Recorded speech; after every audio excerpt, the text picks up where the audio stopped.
ఏ బాటైనా పర్వాలేదంట, సమయంతో సాగటమే మన సింపుల్ సిద్ధాంతం.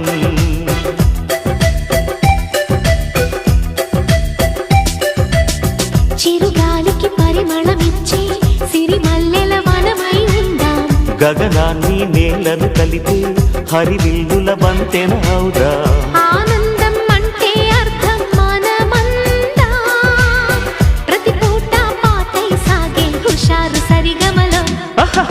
ఎన్నో ఎన్నో రాగాలుండే సంగీతం కాదా, చల్లకి నవ్వుల కేరింత.